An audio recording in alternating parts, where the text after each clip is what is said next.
All right, welcome everybody to the Abington Conservation Commission meeting. Today is May 28th, 2024.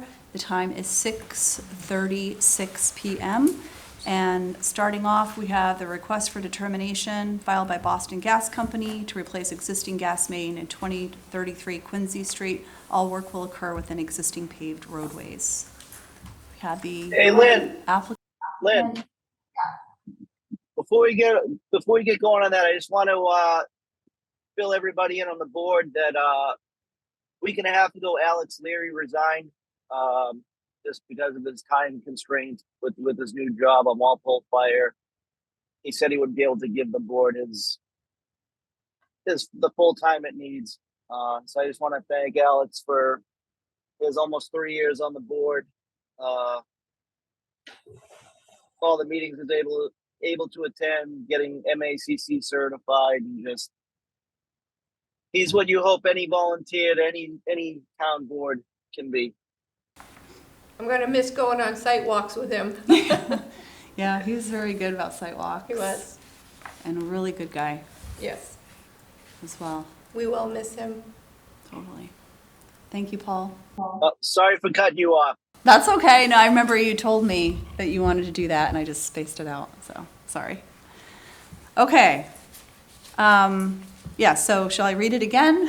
Or should we just go straight into the representative for Boston Gas Company? Just bring them up. Yeah. Okay. All right. Are they here? Hi, good evening. My name is Julia Novotny. I'm an environmental scientist with Ty and Bond. I'm here with my coworker Luke Fromm, and we'll be presenting on behalf of Boston Gas Company this request for determination of applicability.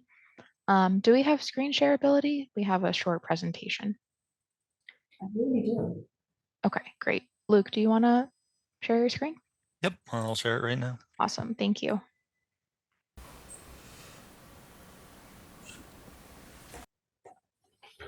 All right. So, ladies and gentlemen of the board, good evening. And as my colleague said, we are currently requesting a negative determination of applicability on behalf of the Boston Gas Company for a gas main replacement between 20 and 33 Quincy Street. So the work itself will consist of the replacement of approximately 335 linear feet of gas main, which will involve the relay of an existing 2-inch diameter coated steel gas main with a 2-inch diameter plastic gas main, with all work itself occurring within the existing Quincy Street roadway right-of-way. So the work itself will consist of a 2-foot wide trench excavated and graded to support the pipe at a depth of approximately 3 feet below grade.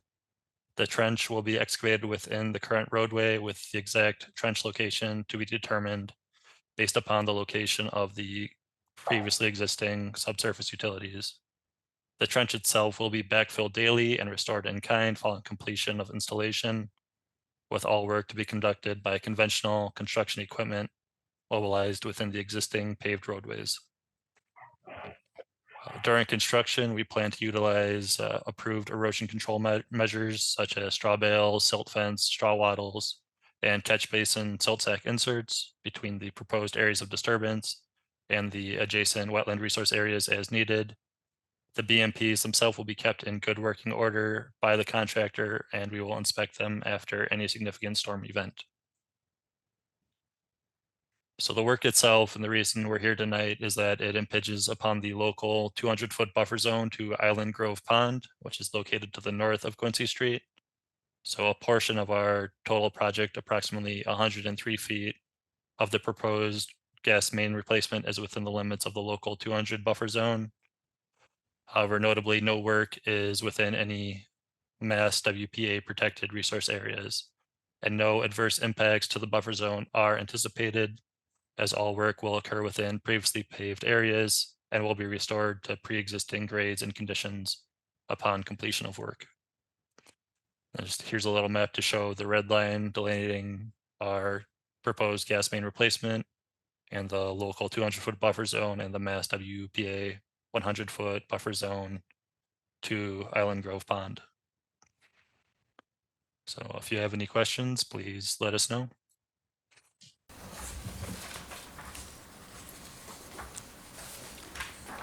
So when you're doing the work, you're not going to be really, it's going to be limited just to the street itself? Correct. Okay. And the site will be clean and swept every evening, closed up? Yep, every evening we will refill the trench and clean the site. Okay, because my only concern is now that we're into the good weather, people are gonna complain about everything, so if it's clean, it should be fine. Thank you. Yeah, so typically the trenches are either backfilled with a temporary fill material, or metal sheets could also be placed on top of the trenches to cover them. But that's done every at the end of every workday, so no trenches will be left open. And stockpiles will be protected with erosion controls to prevent any sediment migration and erosion. Thank you. Okay. Okay, bring it to the board. Do you guys have any questions? Right. Yeah, I got a question. You guys doing the work or you subbing the work out? Or is Boston Gas doing the work? I'm sorry, you guys are with Time On, so you just designed it. But Yeah, so is we're Boston Gas or are they subbing it out? so Boston Gas Company will have a designated contractor for this work to be determined. That I don't have one and the name of the contractor yet. All right, so if we issue a negative determination, I just want to make sure that we get some sort of documentation that they have received whatever conditions we add if we do a negative determination before they start work. Certainly, that can be a condition of the determination to have a, send over the contact information of the contractor to the commission prior to construction, so everyone's on the same page. And same thing, I'd like to have a pre-construction, just a quick walkthrough, just so everybody's on the same page. I don't even know if there's any catch basins on that section of street, but I just want to make sure that if there is erosion control needs to be put in place, that they put in the right spots. Certainly. Do you know if there's any catch basins on that street? I'm not sure. I'm not sure. I haven't actually been to this portion to the site. Google Street View photos don't seem to have any catch basins in them, but There are a couple of parked cars and a couple of spots. I thought there might be some. I looked at the same thing you would have probably. Oh, there's one right here in the beginning. There is one. One there, but So I think Paul's right. I think we should have a visit before they start construction, just to make sure we know the contractor and we know the catch basins, everything that's going on. yeah. Yeah. Pre-construction meeting, okay.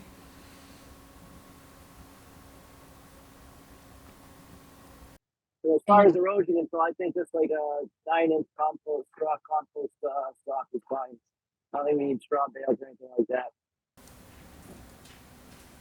Sorry, Paul, could you say that again? It was a little garbled.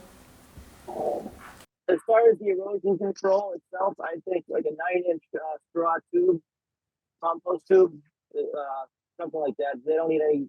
You don't need to do straw bales or anything larger than 9 inches. I don't think.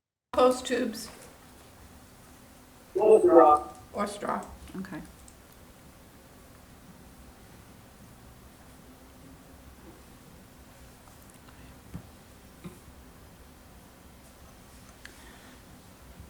That's all I have. Okay. Any other questions, comments? Anybody in the audience have any questions, comments? No? Okay. All right, so can we get a motion? I'll make a motion for a negative determination with conditions on, for Boston Gas regarding this Quincy Street, correct? Okay, I'll second. okay. All right, so let's go ahead and take a vote. Paul, roll call? Yes.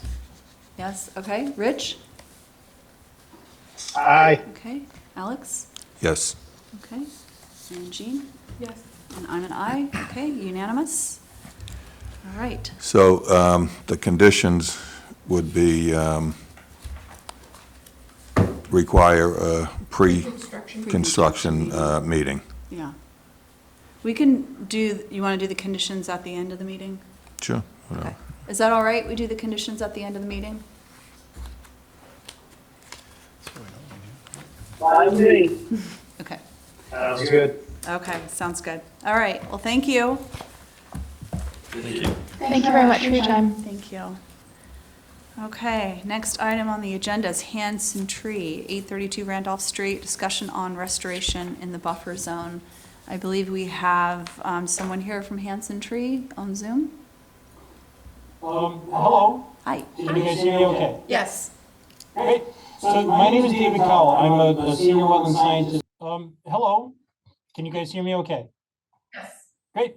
So my name is David Cowell. I'm a senior wetland scientist with Hancock Associates here tonight on behalf of Hanson Tree. I don't know, I don't see my client on here, so I think it's you and I. So it's taken us a long time to get back in front of you, and I've been retained by Hanson Tree to do. I was retained to do the wetland delineation to determine the wetland boundaries on their property. And then I was retained to do an existing conditions plan, which we could use to actually quantify encroachments into wetlands and where there have been wetland violations. At this stage, I think we come back to you. I did want to talk about some ideas we have for corrective actions to work towards rectifying the enforcement order. And in anticipation, I think that tonight is more introducing this to you guys, getting feedback. I anticipate that perhaps we could do a site visit if you guys want to do that, and then we can, go to subsequent hearings once we get to like a restoration design moving forward. So let me, do I have share screen ability? Oh, I do. All right. Please forgive me. I'm working from a remote terminal in our Newburyport office. So I'm not at my own terminal, if there's any quirky nuances. Can you guys see the site projected? Or the plan projected? Okay. So let's just back up. So this was an enforcement order issue. This is an existing landscaper laydown yard, which they utilize for storing of mulch piles and stuff. There's a lot of traffic that comes in and out of here, either taking material out or bringing material in. The property is surrounded by wetland resource areas. It's almost peninsular. Just looking at this property, it looks like maybe in the 1950s, this was historically filled around wetland. Around the outside perimeter, there's certainly been some encroachment to the wetland resulting from just not having proper protection or barriers. That mulch over the course of rain events have actually come out and encroached into the wetlands. What this plan depicts, the black line is the bordering vegetated wetland delineation. I understood the assignment going out here, having some encroachment.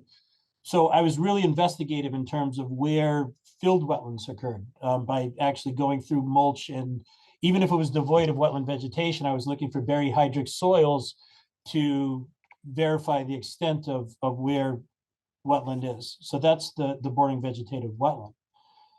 The red hatching is the surface area that I perceive to be alteration of fill of mulch before you get to this line out here. It says EW. I had my surveyors pick up the edge of water where it transitions back into a native plant community undisturbed. And we've quantified this area of wetland fill that's mostly mulch and wood products and things of that nature. And this surface area is 5,600 square feet.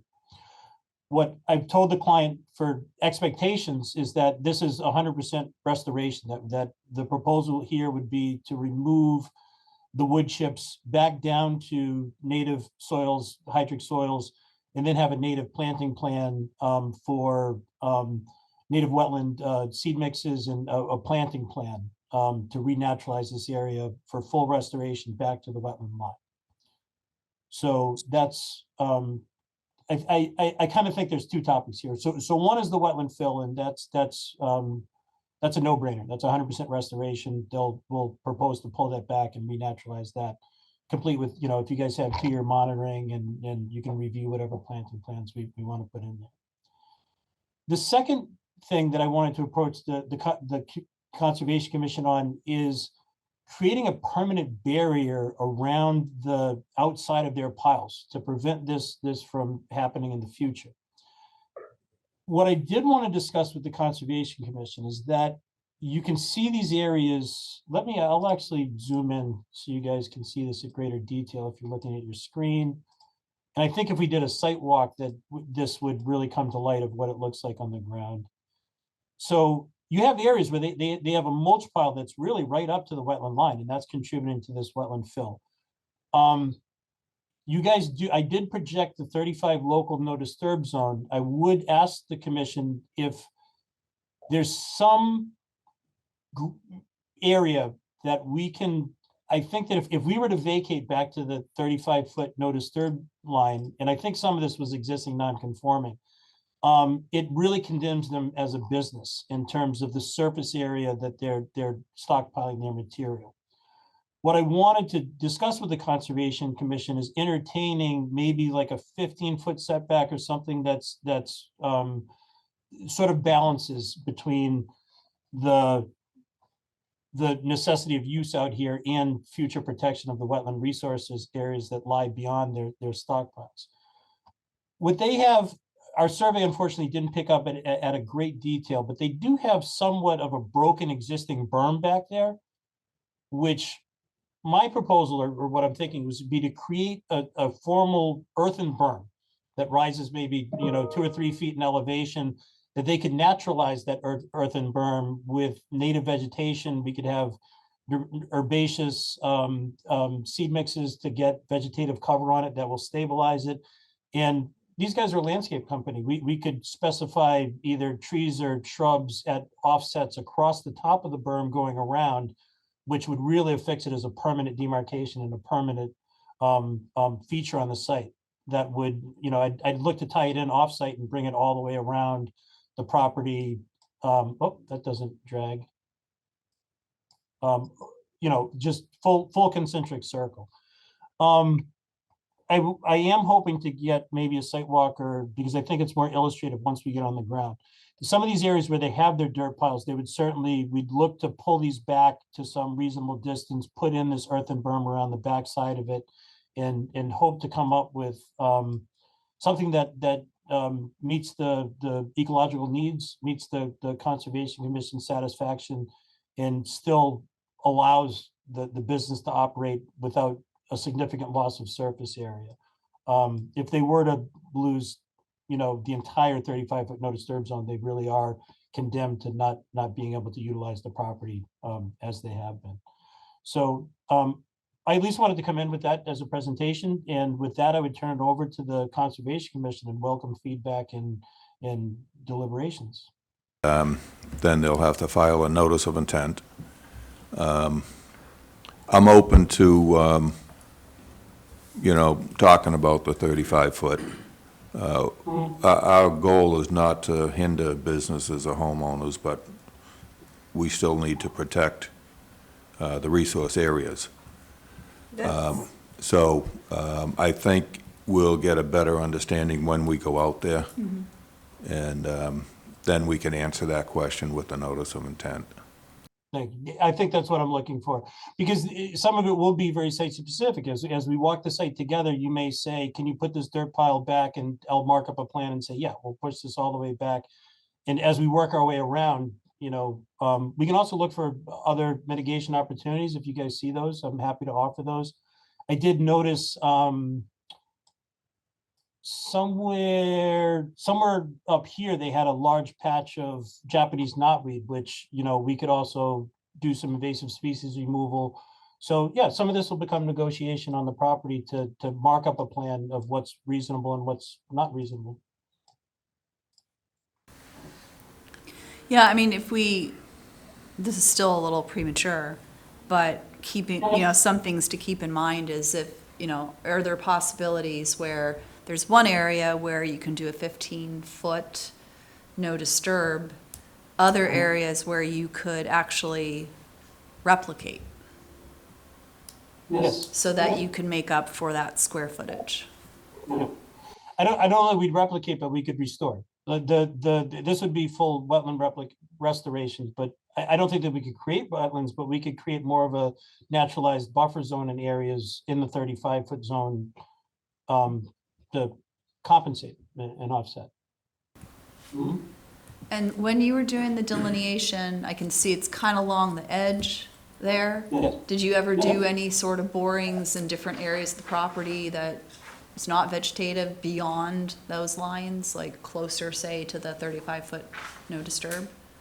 Or were you just kind of focused on the edges? I'm trying to understand your question.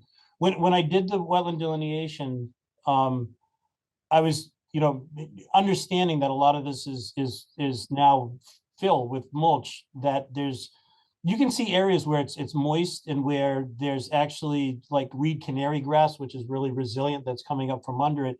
So I did perform like several soil augers throughout this area as I was walking, in terms of where to set my flag of walking back and forth until I hit clearly upland soil and found that buried line, which is depicted here.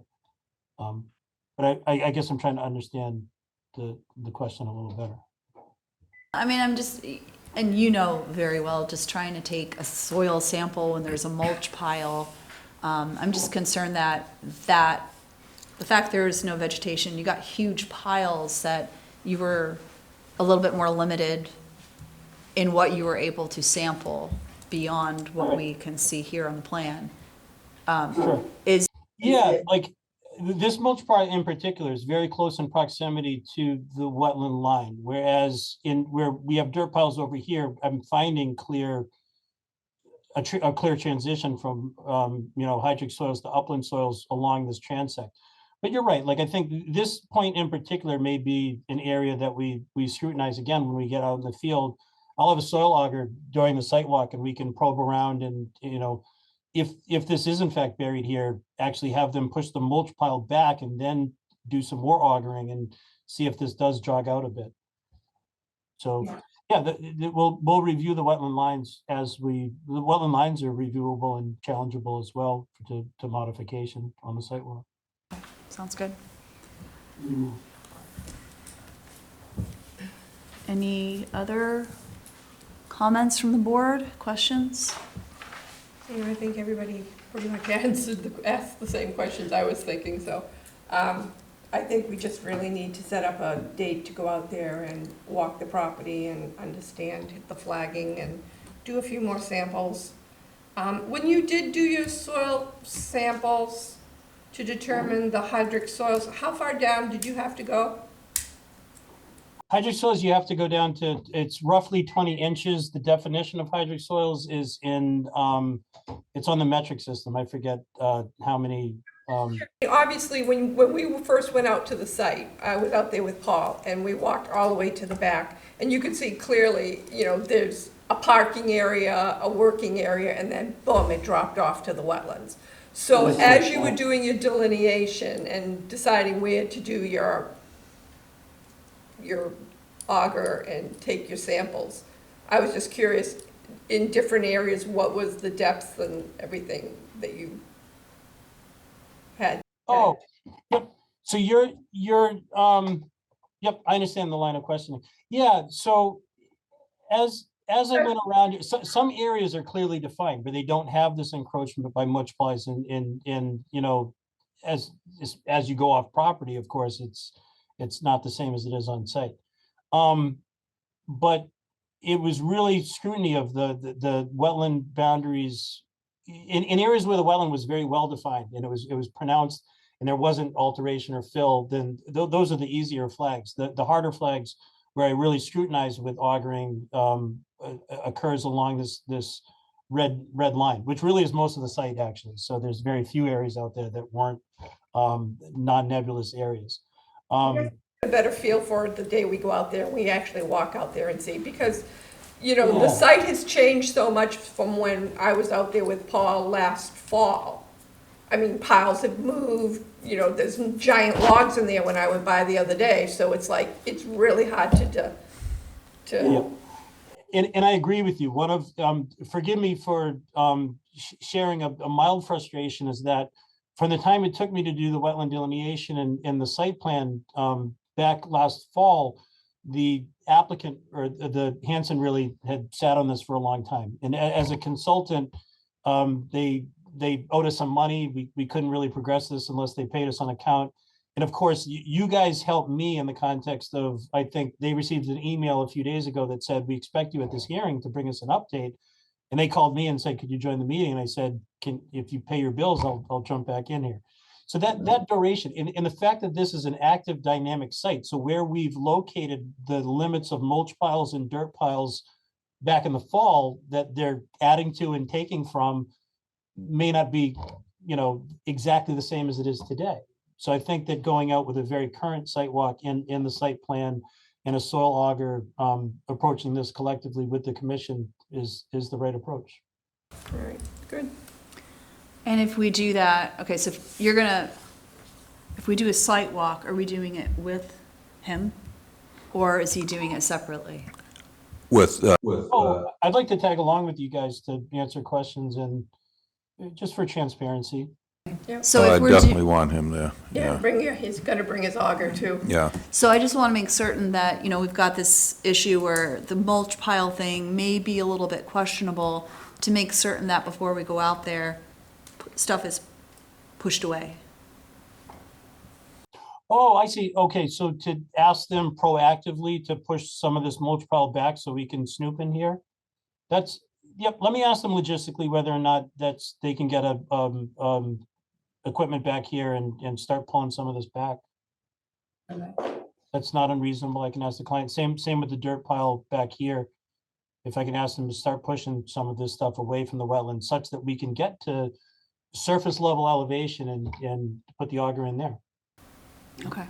So the property at the top, as you head towards Weymouth, up towards Route 139, yeah, that area there. You didn't find any major changes, or I can't really see the flagging. Is that the flagging?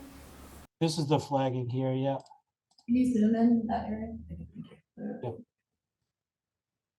So this is, yeah, that's a good question. It is challenging because there is some degradation in here and not degradation, I mean, in the context of like invasive species, and it's not, it is a little more nebulous where there are areas in most of these areas, you can clearly see that it was attributed to activities on the site contributing to this fill of mulch and things of that. This is sort of a degraded area where there is a hard, you know, unfortunately, my surveys didn't take like 1 foot contour elevations, and I think the contour elevations would speak more to how pronounced there is this drop off that's in there that looks like it had been constructed a long time ago. Again, any of these areas are subject to investigation as we go out there together, which is why I'm looking for, you know, on the ground investigation to kick the tires on my wetland line, talk about whether or not this was a long ago disturbance or a current disturbance, you know, and how far down the rabbit hole we want to go, right? Sometimes I've had some towns that are draconian that say, well, we want to look at this going back to the Wetlands Protection Act, and did you need a permit for this? You know, in having to go back and find that this was in fact created in the 1950s, predating the Wetlands Protection Act. So, yeah, happy to talk about all these things when we go look at it on site. Yeah, there is some. This is also an opportunity for some improvements here. This is actually, as this is degraded, this is in the 35-foot buffer zone back here, where I don't think they're going to need a berm or you know, this dirt pile, you know, they really shouldn't be up in this tight corner. We can use this area for site improvements where we could do invasive species management and put a native planting plan in the 35-foot buffer zone to make this spot a little better. Initially, when we were out there in July and we couldn't meet, even though we had a time set up, they had actually had a lot of trucks parked in there. That was my concern as to when that Oh. fill was brought in. Yep.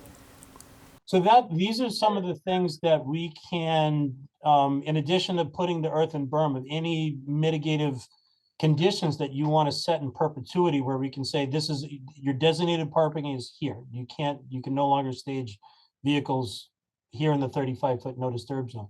So that's also subject to discussion of designating where trucks can stage and not stage as conditions of the commission to prevent that in the future. And can you remind me when you did the delineation?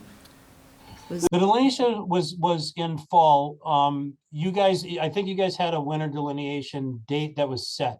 The delineation was performed within 2 or 3 weeks after your deadline, but I had some communication with Paul about it, that it was mild weather conditions, that we didn't have heavy snowfall or anything that would prohibit me from getting an accurate delineation 2 weeks past the winter delineation deadline. I can't find the exact date, but I know we had some correspondence because Paul was urging me to get out there before the deadline, and I was trying to get under contract with the client and engage them to authorize me to get out there. So it was within a 2 to 3 week period after. I don't even think it was 2. I don't even think it was 2 weeks, David. I think it was a week after our Yeah, deadline. and it was still favorable conditions. They're even, you know, I understand you guys have a date in regulation, but a week after, it was still good hydrologic conditions. There was still good, no ground frost, no snow cover, still herbaceous vegetation. One of the concerns is that you lose herbaceous vegetation. It's harder to find. And whereas most of my investigation wasn't predicated on vegetation as much as I was looking to the extent of hydric soils, as long as you don't have like a hard ground frost that prohibits you from doing soil investigation, you can still find accurate datum at that time. Okay. I would just think it'd be interesting to see how similar it is from back in November. When we got, it's just curiosity thing, what we'll see. Okay. It'll be- No, I'm curious too. I think that going out for current information as we walk, I think most of my flags should still be there. And again, my flags are subject to change. If we go out in current conditions, and at this time of year, the hydrology is going to be high. If we want to move some of these flags back, I'm amenable to doing so. Alrighty. All right. Anything else we want to discuss? Nope. Paul and Rich? So, I mean, it looks like we're going to set up a site. Thing will be for David to reach out to Hanson and see when they can move those tiles. And once we have a date on that, then we can schedule the site walk.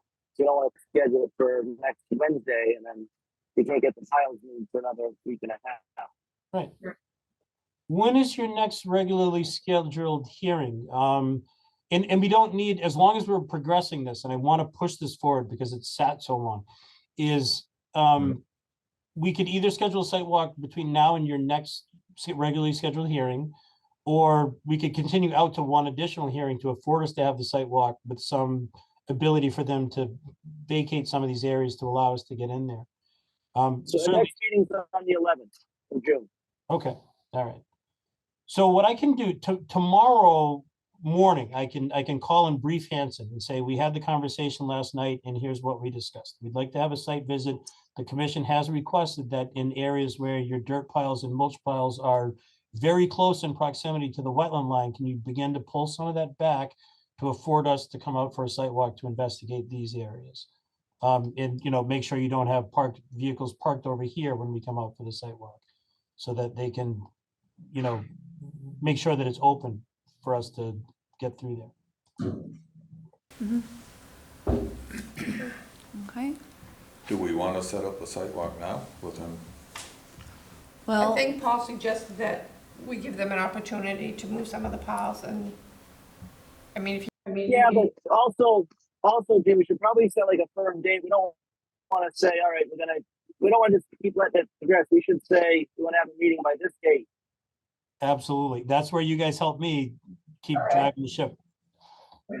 Yeah, because, you know, with a lot of enforcement orders, the applicants are going to sit on their hands as long as they possibly can before facing the consequence they need to face. So what I would do is I would set up the site walk for maybe, it should be before our next meeting. I'm not saying we have to have discussion at our next meeting about this, but say we can't, say they don't move the piles or anything like that by our next meeting, then we can have a discussion about enforcement order, stuff like that.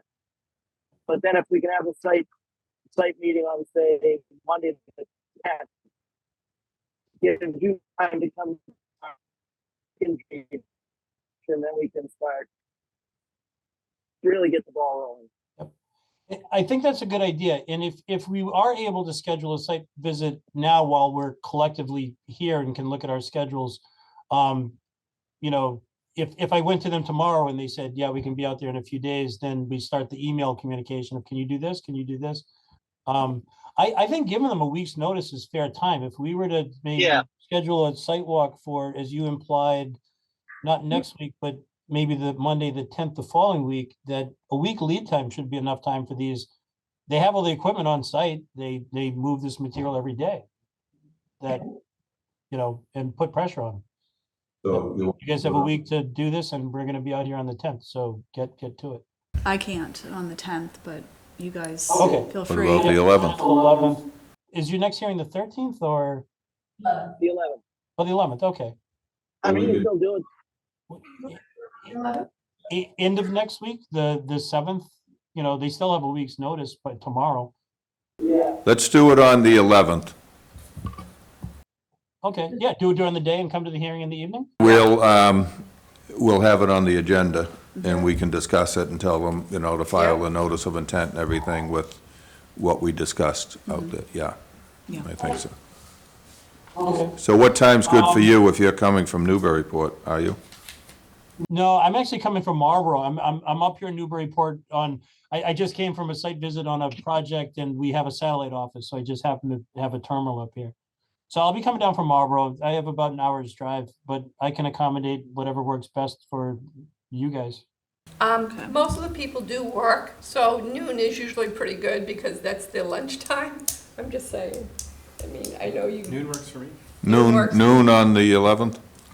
Yeah, noon. Yeah, midday. That's great for a lunch break to shoot over, and you guys can get back off to jobs from the visit. So noon on the 11th. Okay, great. So I'll put that on my calendar. I really do look forward to having your eyes on the site with me. I think that's a great idea.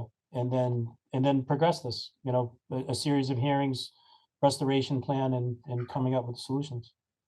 Okay, great, thank you.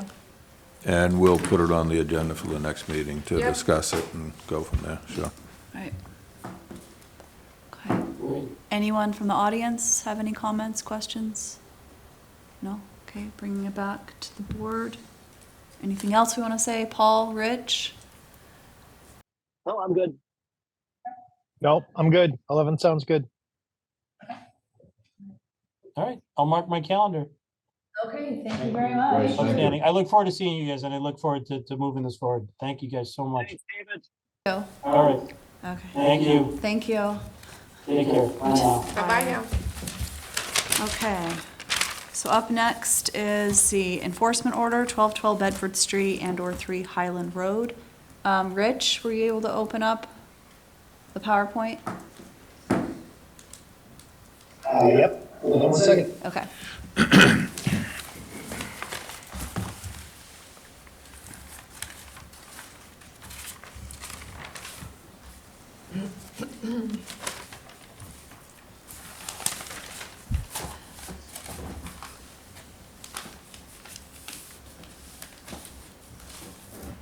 While he's doing that, I just Hey, want to Sheila? disclose that I recently worked on a project, No. and Vinnie's brother also worked on it. It's got nothing to do with this, but just want to make it public.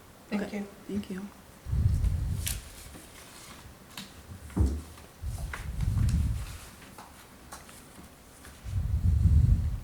Yes, How's that? perfect. Great. Oh, now it's gone. Okay, I'll go back. Okay, There you go. perfect. And you're gonna be able to advance the slides? Yeah, okay, great. Perfect. Just curious if you could. So, do you want to put it back to the first? Perfect, thank you. Okay, so, Paul asked me to go through all the files that we have, everything that we have about the history of this site at 1212 Bedford Street.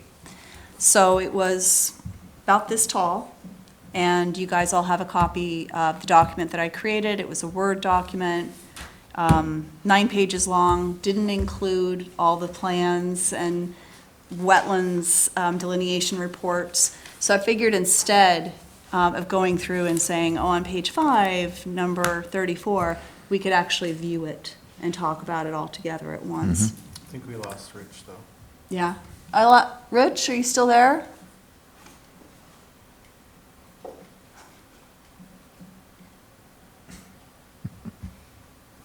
you want to email it to me, Lynn? I can try to. Yeah, I don't know if he's there. I don't see Rich. I don't either.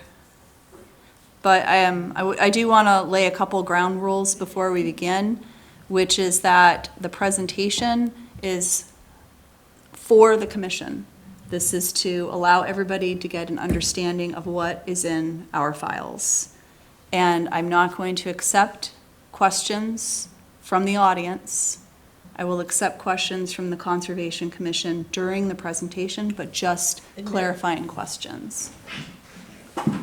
Later, members of the audience will have their opportunity to ask questions, but not during the presentation. Okay. Are you there, Rich?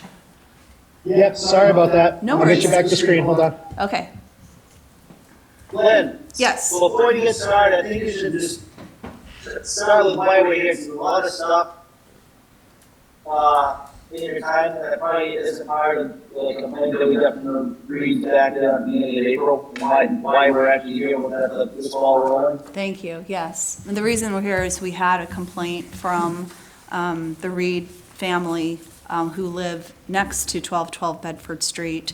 We have an enforcement order on 1212 Bedford Street right now. And so we're going to go into the whole history so we can have a good background and have a good understanding of what's been going on in the past and what the circumstances are right now, and try to come up with a solution for the future. Okay. So this is an image from Mass Mapper. I took the aerial view and I overlaid it with the wetlands. So you can see the wetlands are in that sort of greenish thing, sort of blob right there.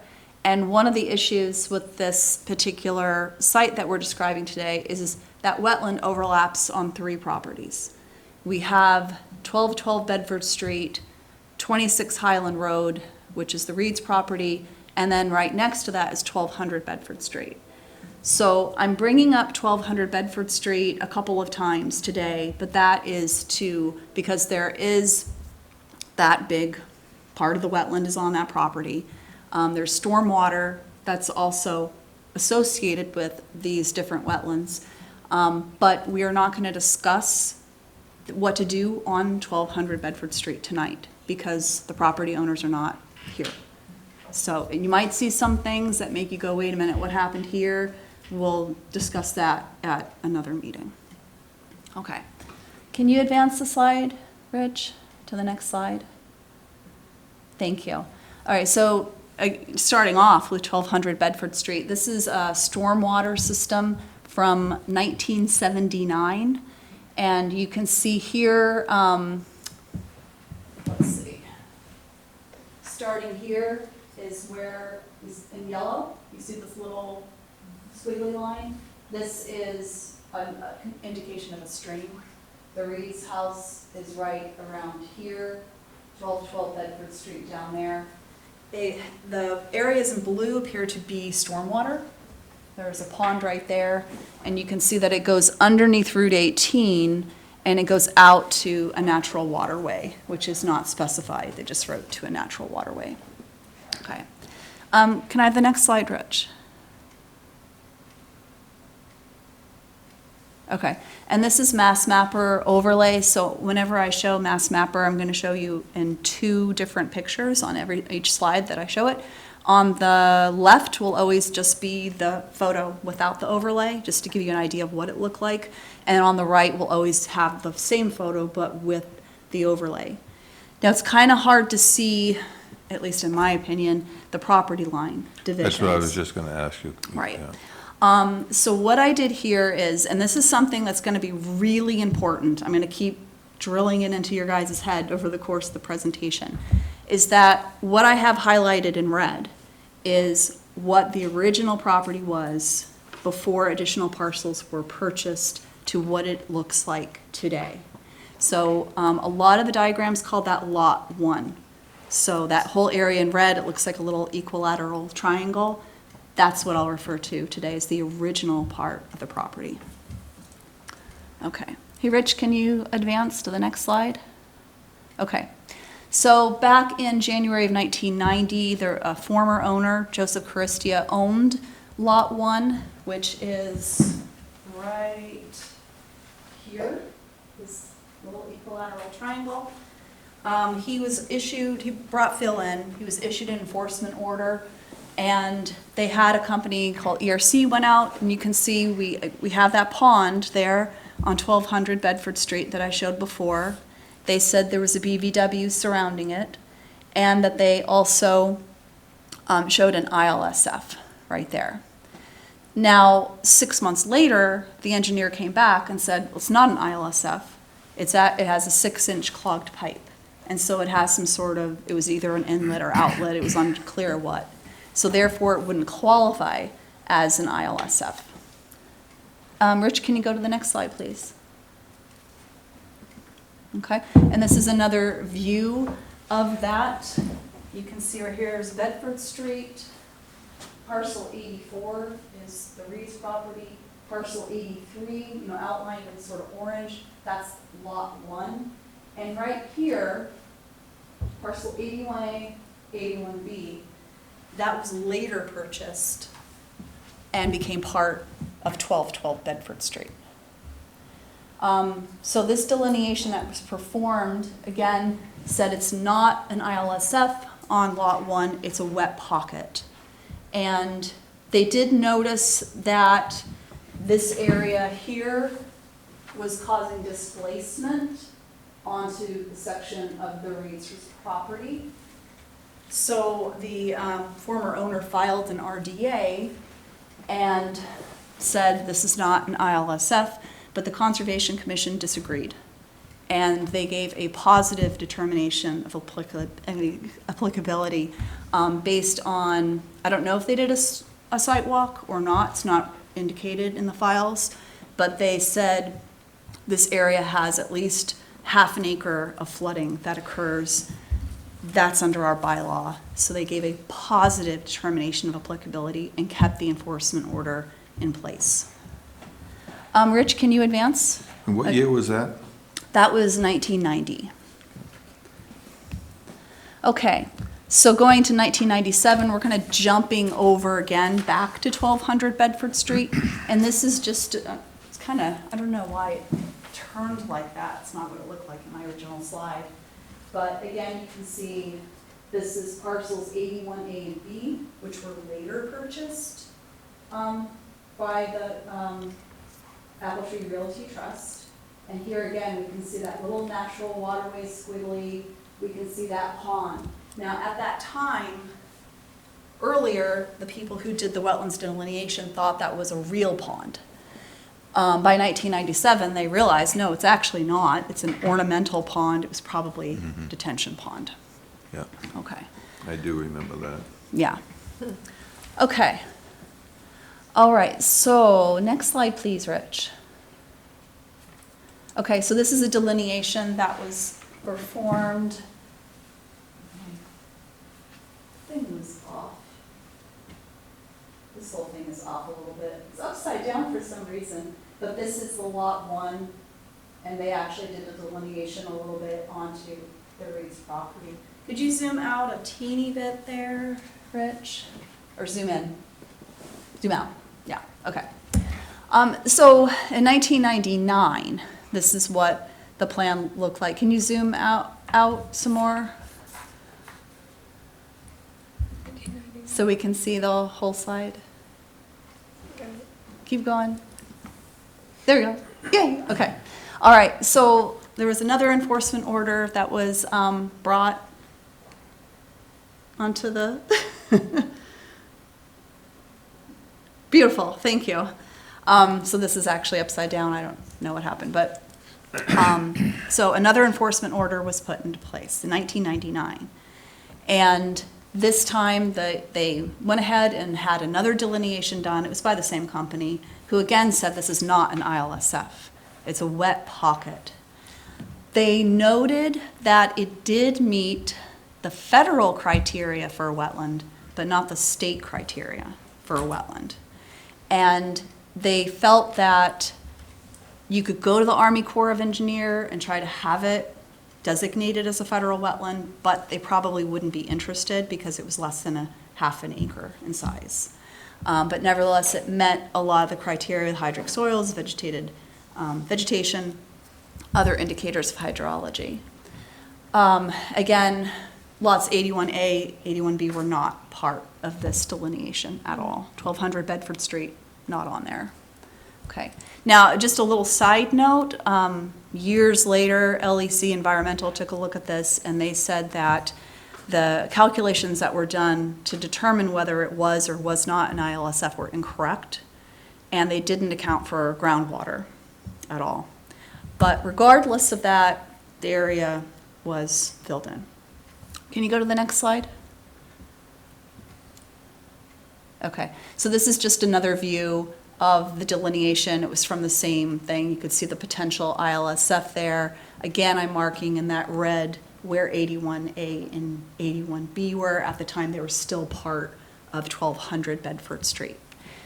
Now, Can I just back you up for a second? yeah, You were just saying on October 26th of 99 that they had a negative determination from Yeah. Concom.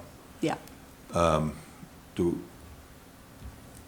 But it wasn't to fill in the pond, or, Not the pond. yeah, No, just where there was an ILSF, they were saying it's actually not an ILSF. And so this time, they did the RDA and the Conservation Commission agreed that it was not an ILSF. okay. And so they gave a negative determination of applicability. They also lifted the enforcement order. That was from 1990. So they were allowed to proceed Okay. with what's on Lot 1. Can you advance the next one, Rich, please? Okay. So this is just aerial imagery from 2005. Again, what's on the left is just the photo aerial image, and on the right has the overlay, so you can see that we now have the sort of equilateral triangle now is filled. There are cars, trucks, various things right there. Okay. Can I see the next slide? Okay. All right. So in 2006, Lot 81A, which I've highlighted as that little triangle up there in red, that was sold to Appletree Realty Trust, who owned Lot 1 for 1212 Bedford Street.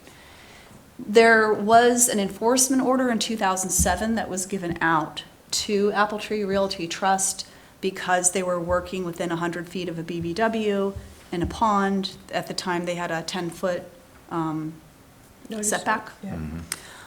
So Mr. DeAndre explained that he had been building out a retaining wall to get further access to Route 18, and he was helping his neighbor moving rocks for landscaping. So the Conservation Commission lifted the enforcement order and realized the pond was also still considered to be ornamental at this point and not a true pond. Okay, next, Rich. Okay, so here's a Mass Mapper overlay from 2008 to 2009. The only real difference I could see is there's no more cars in 1212 Bedford Street. That lot there, but it looks like there's some sort of walls being built. I'm not sure what those are. Okay, can you go next, Rich? Okay, and then we're looking at 2011, 2012. The only thing I could see that was any different, it looked like there were piles of fill that are being brought in here, but this still appeared to be on the original property. Next, Rich? Okay. All right, so this is just to give you an idea now of what the lots were as of October 2012. So I've been referring to this as Lot 1. It's shown in the assessor's parcel as 83. 81 is 1200 Bedford Street. 84 is 26 Highland Road. Now we have 81A that was purchased in 2006, and now we have another section of here that was purchased by Appletree Realty Trust in 2012. So now we have this section right behind 26 Highland Road. Okay. Next, Rich. Okay, and this is just the planning board conveyance plan. For there, you can see I have a section, it's really hard, I knew this was going to be hard to see, the dash line that represent the boundary of the original parcel. Here we have 81A and 81B. And this is, again, here's that pond and natural resource in yellow and stormwater in blue. Okay. Next. All right, and then we look at, can you zoom out a little bit there? Zoom out. Make it. Okay, maybe a little bit more. Oh.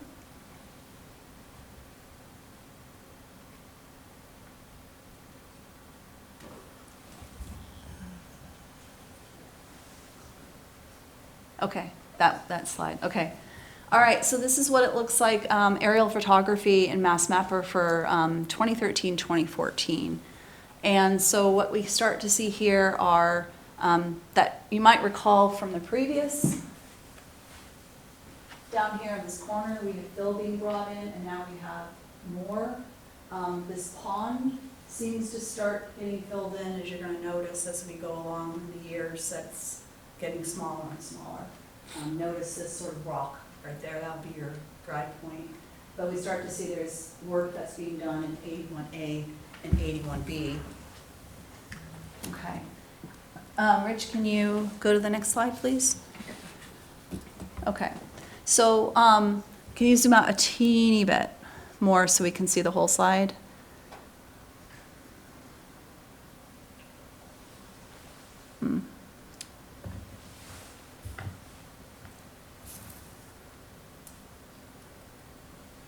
Okay, a little bit, I think he's skipped over, okay.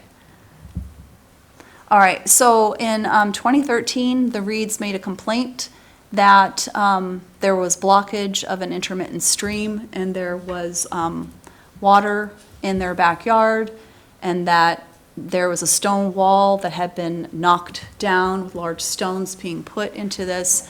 Dennis Bergen, who was at the Conservation Commission at the time, made a visit to the site. I had put in a quote, it's kind of hard to see right there, but he noticed the stones being shoved in the stream, area was cleared, bushes and stream, or trees going into the stream, perhaps the soil brought in. So the commission gave an enforcement order to Appletree Realty Trust. There was a discussion at the meeting, and I'm not certain whether other people had gone on a site walk from the commission, but they determined that it was not a stream, that it was probably a standalone pool, and they revoked the enforcement order. And Mr. Lynn, just to interrupt you, Rich is saying that it zoomed out as far as he can go, and he's Okay. muted, and it's difficult to comment back and forth. Okay. So All if right. he's not responding to you, that's, Okay. Thank you, Rich, sorry. So Mr. DeAndre was told he could add some Jersey barriers on the side of his property, which is supposed to help with the situation. And this is, the picture that I'm showing you is from our files, showing the backyard, with the flooding back there. It might look like there's an oil slick back there because of the rainbow. That's not an oil slick, it's because I took a printed photo onto a scanner Oh. and then put it up there. So, yeah, no, there's no oil contamination there. Rich, can you advance to the next slide? Okay, so this is just another picture. Again, it looks kind of oil slicky, but it's not an oil slick. But it just shows that there's water in the backyard back there. Can you go to the next one, please? Oh, this is too bad. It got all flipped. It's just another picture. Okay, and the next one, please. Okay, so this is, so in January of 2014, the Reeds made another complaint. There were 2 Jersey barriers that had been stacked on top of each other. This was along, looked like along 81A, 81B. This is a picture of Mr. Reed in 2014. The Conservation Commission gave an enforcement order for distribution of fill going into BBW wetlands in an intermittent stream. One of the concerns is that the soil that had been brought in could have been contaminated, although later it was tested and found out not to be. So they asked Mr. DeAndre for an NOI, but he refused. Can you go to the next slide, please, Ridge? Okay, and that's just another picture. This one is from 2014. You have to turn your head, unfortunately, because it got flipped. Can you go to, we see the next one? Okay, perfect. So, Mr. DeAndre, instead of doing an NOI, he filed an RDA. And he had Brooke Monroe come out and do a delineation. And it was little, not very exact, but you can see here, there's the piles of fill. This was on lot 1. This is parcels 81A and B. They're still there. And then she had delineated on the Reed's property the locations of BBWs there. So she did not take did not do any augering Just visual soil, only. just vegetation. So there's really nothing that you can say about what's on lot 1 and parcels 81A and B because there's no soil data. Okay, can you go to the next one, please, Rich? Okay, so the proposal for the RDA, you can see the green are the Jersey barriers that have been placed alongside Reed's property. The idea, and again, I haven't read parcels 81A and B.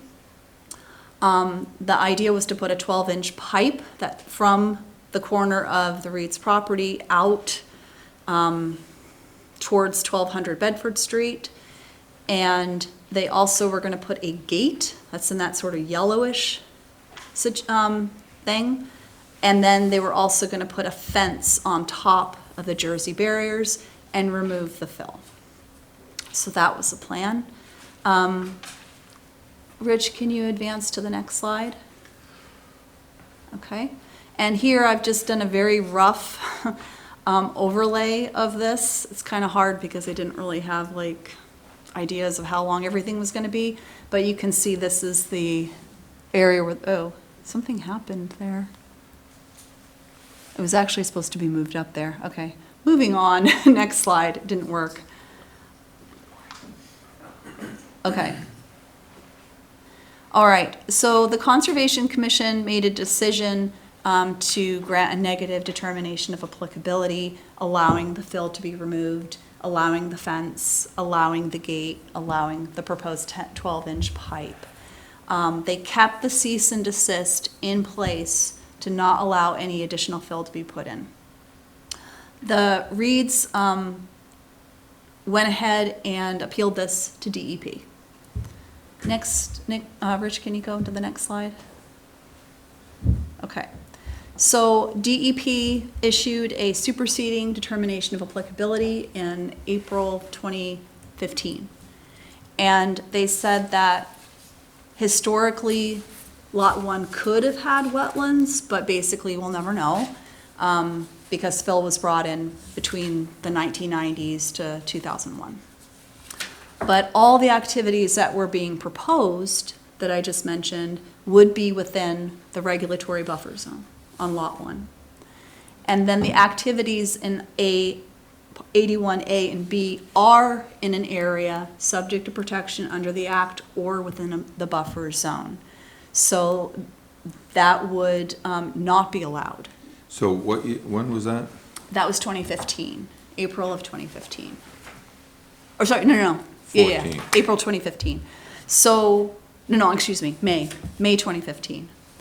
And so they were Oh, going to okay, I'm allow seeing them that. to put the fence on top of the Jersey barriers. They said it was fine to remove the fill, but it was the 12-inch pipe and the gate that would either alter, remove, fill, or dredge the area.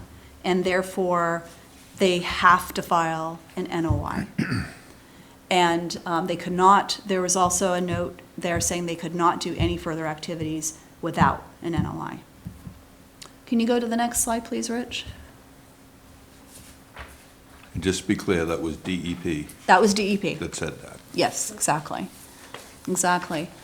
This is just a little note, because somebody with really good eyes might have noticed that there was this little corner here that I had not discussed. This was actually purchased by Apple Tree Realty Trust in 2019. But it, has a teeny piece of that wetland in there, and there's no work that's been done in that section, as far as I can tell.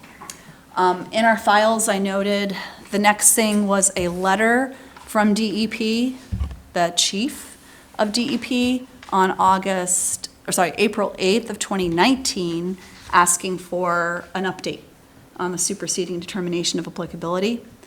I found out that there had been a site walk that took place with Dan Gilmore from DEP, Russ Forsyth, and Mr. DeAndre on 1212 Bedford Street, but I can't find anything in my files about that. I looked up the meeting minutes. I watched the recording from April 8th. I didn't see anything. Can't find a recording from the next meeting on May 13th. Maybe there's something happened with it, but the meeting minutes don't indicate it either. And I haven't been able to find any other mention of the property until now. And Rich, so one thing I want to notice, something that I've kind of skipped over a little bit. You might recall that pond is much bigger and is getting filled in. That's on 1200 Bedford Street.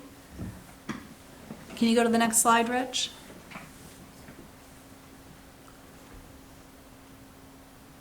Okay. And so you start to see more activity there. Ponds looks like it's disappearing. The reason I bring this up is because that looked like it was part of stormwater. And so that will have an effect on decisions that we're going to And make. isn't that what Mass DOT said? Mass DOT was having an issue with a pipe. Well, first of all, I didn't mention it because it seemed more like a 1200 Bedford Right. Street thing, but they had that pipe that went under Route 18 that I talked to you before. When they did the Route 18 expansion, they noticed a number of different places had pipes that were not in compliance. And so that was one of the pipes that had been, they gave Mass DOT said, hey, to the owners of 1200, and they were working on that. But I don't know whether that pond, as it's disappearing, if that is related to it or not. Okay. I don't have any plans. Rich, can you go? We're almost done. Okay, so this is, I think, 2018, 2019. And again, can you advance again, Rich? To the next slide. Okay. This is current Google Earth imagery. It looks like it's from 2023. This arrow down here shows where that pond is or was. I haven't been there I don't know if it's actually a pond or if it's just a vegetated area. And I think that's it. That was pretty thorough. Thanks. Sorry, it would have looked better if I had it on a laptop. And Rich, thank you so much. I Well, appreciate it. First of all, thank you, Lynn, that was a lot of work. It is Thank a you. You lot did of a work. great job, thank you. Thank you. And Very as good. I'm reading it, the bottom line is, in May of 2015, DEP said file a notice of intent Yeah. and cease all activity until that's done. Mhm. And there hasn't been one done, filed, correct? Correct. Okay. There's not been an NOI on the property. And it was really hard to understand the decision in 2014 by the Conservation Commission for the negative determination of applicability. There was a lot of back and forth, many meetings, and there was a mention, and I have that in the Word document, that Mr. DeAndre was saying he would probably have some commercial building there, and then he would file an NOI and kind of take care of this issue with an engineer. And I think that's where there was also discussion about, we need to make this we need a permanent solution involving restoration. And then a temporary solution, but the real permanent solution, what some members of the commission felt was a full restoration of that wetland. But I think that, and I'm just kind of mind reading based on everything that I'm reading, is that the idea that they're like, okay, we'll approve this as a temporary thing, and then when he comes back with an NOI, then we'll look into more how we can get a really good fix. So that is the situation, as I could see it. So now if maybe Paul could update us on why we're here tonight, Yeah, just so anyone that's watching, yeah, and then we'll go from there. yeah. Okay. Paul, are you still there?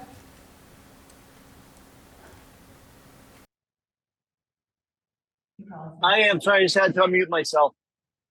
So, yeah, I gotta get away from where it's loud. So I think it was, I want to say April 3rd, somewhere in the beginning of April, we got a complaint to the office about activity being done on the property we're talking about now from the Reeds. I went out there that afternoon. It was a rainy day out.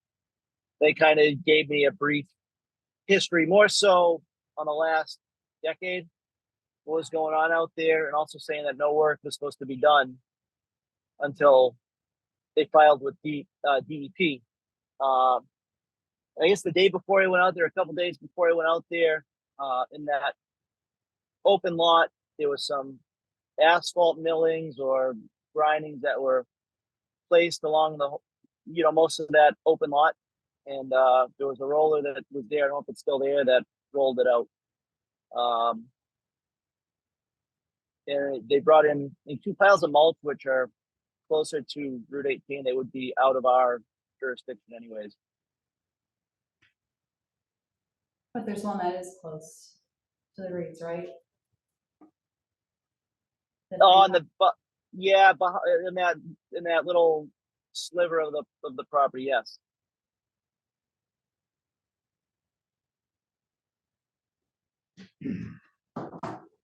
Was that before or after the enforcement order? I don't remember when that pile was put there.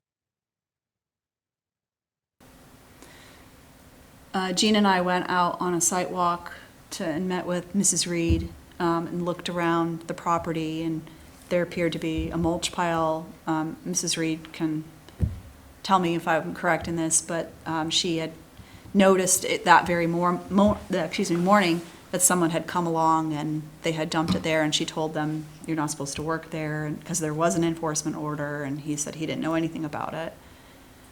In terms of the site itself, what I could see is when you're looking, there's water that's being piped under Highland Road, and it goes alongside the house, heads straight behind the house towards 1212 Bedford Street, and it looks like it just sits there at that point. The Reeds mentioned they have a well back there, and it's, The wellhead is underwater. yeah. But it's pretty clear that there is some sort of stream-like activity that's being created. It's coming from there's two here s- and also from right There were there. 2 storm drains up on Highland Ave, and the outfall pipe goes along the Reed's property and then down. But also from up above 58, I want to say Highland. There's also it looked like an intermittent stream. I had taken the pictures and given them to Nancy, but she couldn't print them off because the printer's down in here. But she saved them and can make them available to everybody. So where is that? It's above the Reed property, so as you, here's the Reed's property, and then the next property up. It looks like, yeah, it looks like there's like an intermittent stream or something, because at the day we were out there, you could see water flowing down from there, and then we saw the water coming from the storm drains, which is piped, and it all meets together and flows down.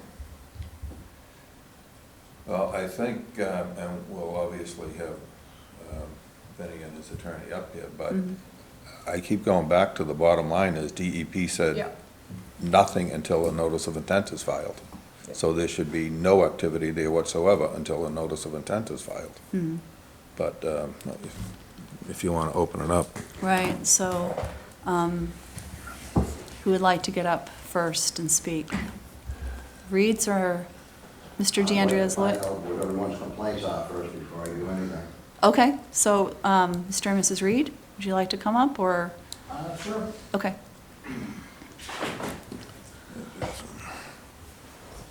Basically, Can obviously, you say your name and address? Brian Reed, 26 Highland Road. Thank you. And Elizabeth Reed. Obviously, according to your pictures, a whole bunch of them, the property, parcel 1, but then 81 and 82, the ones that behind our house, that's considered wetlands according to every single map you have. The land between our house and 58 is wetlands. The whole thing is green.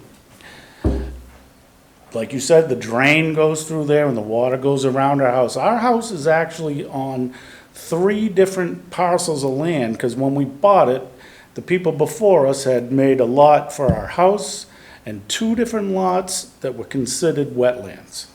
And exactly why they did that, I do not know. If you look at the pond was much bigger, and everybody wants to call it a pond or whatever, but there is literally a pipe going underneath Route 18. There's another pipe on 1200 that there was a clay pipe there. The clay pipe got clogged, so part of the first time we came here, they added a 12-inch pipe, which was authorized by the Conservation Department, I believe, for the people on 1200 to put a pipe to that little pond. That does help alleviate some of the water issue. Which was replaced. But basically, these Jersey barriers are making a dam. And the water cannot get to the pond the way it naturally is supposed to. We can't stop the water from coming down the hill. It has to go somewhere.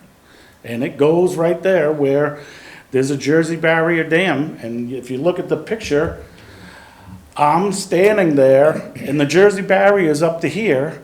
And when the water is full, it's this far from the top of the Jersey barrier. So now you're talking, we got 5 feet of water in our backyard. Somebody could fall in there and drown. A kid, there's a daycare thing right next to us. We need some alleviation so this water stops puddling on our property. Was not like this before Mr. DeAndre filled in basically 5 feet of dirt on lot 1 and on lot 81 and basically behind the extra sliver. They call it a sliver, but basically he bought it so that his, in my opinion, his property is big enough to have commercial property on there. That mulch pile that's behind our house was not always there. He put that there after the DEP said they couldn't do anything without an NOI. And now that part's all paved too. He put asphalt down there. But that's really, to us, nothing. We need the water to stop puddling there. Mr. DeAndre calls it something else, but, Basically, the Jersey barriers and the fill are blocking the water. That water needs to get over to that pond where it always did back in 2013. And our land is, he knocked over the stone wall, he told him to stop, and it's made a mess over there. The huge rocks are knocked over, but all the fill and Jersey barriers. So the water just keeps, you know, if he'd done some kind of report work, they would have seen that the water comes through there and needs to get to that pond. And it's been blocked almost 11 years now. So we need some kind of resolution to this.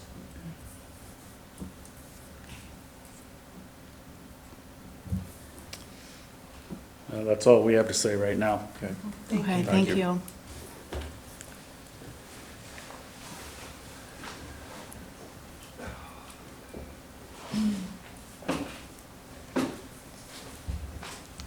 Good evening. My name's Attorney William Brown. I represent Mr. DeAndrea. I'm obviously pretty new to this thing. It's been going on since the 1900s. But I've read everything that's out there. I don't have some of your diagrams there. We weren't made available to us. We got the history. We don't have the diagrams you had there. I sent you a PDF of the slides. I sent a PDF of the slides. So you I should don't have all- them. Or to his son, and I told him to send them to you. If you could get them to me, that'd be great. Yeah, absolutely. Thank you. Everything I've seen, anything that Mr. DeAndrea has done there up to this point has been okayed by the commission. I heard something about recent asphalt or something. That was not Mr. DeAndrea. Mr. DeAndrea rented that place out, and they're actually threatening to sue him now because of the notice sent by the building department that they couldn't have their mulch and stuff on that property. So they're looking, and I believe may have already broken the lease because of it. And they're the ones that put that crushed asphalt, whatever it is, up there. In any event, it appears to me that from everything I can see and hear tonight, that the ultimate goal here is to try to reach a solution on the water that is in Mr. Reed's backyard. And I'm not going to go into the specifics of whether I think it had anything to do with Mr. DeAndrea or whether it didn't have anything to do with Mr. DeAndrea, because I think there's two different schools of thought on that. In any event, I have had conversation with Mr. DeAndrea, and there was conversation in here and talk about the 12-inch pipe that was supposed to have gone in or was going to go in. And it was even mentioned in the DEP report that stated there would have to be an NOI to put that in. Mr. DeAndrea, at one point, according to what he tells me, he was willing to put that in. And after a lot of blowback, he just said, well, the heck with it, I'm not going to do it then if there's going to be continued problems over it. I've spoken with him, and he's willing to do all the work to put that 12-inch pipe in out of there, that we can tie it in with the pond. If Mr. Reed wants to pay for the piping, which is only a few $100, he would do all the work for no cost to put that pipe in, and would file a proper NOI before he did it and get whatever permits were necessary to do it. I just don't, I don't want to commit my client to doing something like that if this thing is going to be a continuing saga. If everyone is of the opinion that that would resolve the problem once and for all, I think we could probably get the problem resolved. But there would have to be some assurances that that would be the end of it. It would resolve that issue, and this ongoing thing over some 2 or 3 decades would come to an end finally. And I think that's pretty much all I have to say at this point. Any questions? Well, it's not a question, it's a comment. I mean, Yeah. I understand the water issue to the Reeds is the major issue, which is here, but also one of the other issues, because the enforcement order and the person that he rented the property to, that's really not our concern. The fact is that as a property owner, you're responsible for your property. And there should have been no activity on there, and there was activity that continued after the enforcement order. Well, if that's the case, and that's what the ultimate thing is, he'll take whatever actions he has to against the tenant So there's a couple of to little issues. remediate that. You But know, and that's, it's also, the wetlands. So, I mean, there were like 3 issues that I can see. well, this question's there too as to the wetlands. There's been studies there that have said that they're not actually wetlands, and there's been decisions out of this board and by the DEP Well, I mean- that stated that they could do what he was doing up there. Right, DEP did issue the superseding orders in 2015. You're right. The board was in agreement that everything was fine, and DEP said, wait a minute, and issued superseding orders, which supersedes anything that this commission says. And stated that he could do several of the items except for the gate. Or in the pipe. He could not do the pipe or the gate. He didn't do the gate. He was allowed to put a fence on the Jersey barriers because that would not dredge, alter, or fill the wetlands. He was allowed to remove the fill because that would not dredge, alter, fill the wetlands. Installing the gate would, in their opinion, Correct. because it was within a wetland. They And he determined. never installed any gate. And they could not put in the pipe. That was their determination, is there is a wetland in that area. Right. and They that could not any put in the work- pipe without an NOI. They would have to go through the Correct. process, correct? So that area does have a wetland. His own wetland scientist said that there was a wetland right on that, in the Reed's house, or backyard, and a little bit north of that. So even if there wasn't a wetland on his property, he's still within 100 feet. He's still within the jurisdiction of the Wetlands Protection Act. We don't know exactly what is there because of all the fill that's been brought in. So we would need to have that area delineated by a scientist who could get through that fill to determine, is that mass map or overlay correct? Are the wetlands there? Are they larger? Are they shifted? Are they smaller? I believe the engineering studies that were done prior to any of this all stated that it was not wetland. They didn't do it for parcels 81A and 81B. It was only Lot 1. That's why I was going through and trying to make it very, very clear there was a difference between the original Lot 1 and the later addition of 81A and 81B. 81A and 81B is where we're having the issue. That was never delineated.